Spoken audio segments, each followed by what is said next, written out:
Bonjour, Thierry Gondillot du service culture. Alors je vous emmène aujourd'hui à travers les mers du Sud en compagnie de Don Álvaro de Mendanilla et de Doña Isabel Barreto. Alors, fin du XVIe siècle, Don Álvaro part pour la conquête des mers du Sud. C'est un grand vide, il n'y a rien sur les cartes. Et lui, il est persuadé qu'il existe un cinquième continent. Il n'a pas tout à fait tort d'ailleurs, mais il ne trouvera pas l'Australie. En revanche, il trouvera les îles Salomon, et il reviendra en faisant courir la rumeur que ces îles sont gorgées d'or, et que c'est d'ailleurs cet or qui a permis au roi Salomon de couvrir les temples de Jérusalem d'or.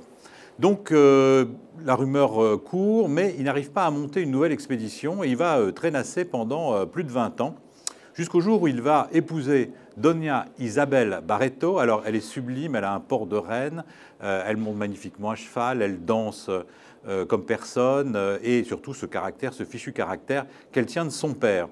Et donc, elle va enfourcher le rêve de Don Álvaro. Son père va lâcher les 50 000 ducats or nécessaires pour affréter 5 galions, et les voilà repartis à travers les mers du Sud. Elle est décidée à trouver ce fameux cinquième continent.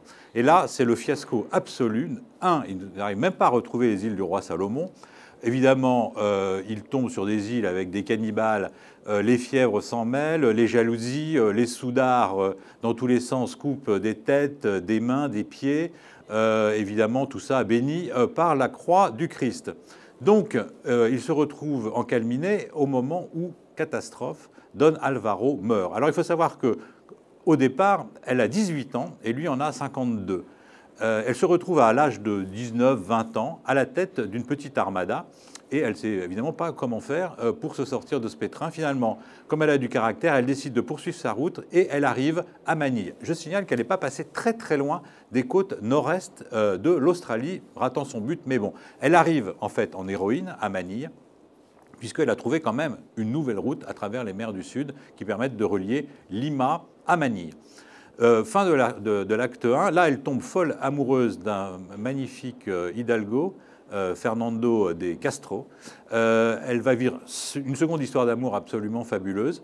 Elle va retourner par le nord, par le Japon, Acapulco, à Lima. Là, elle va s'adonner à quelques trafics.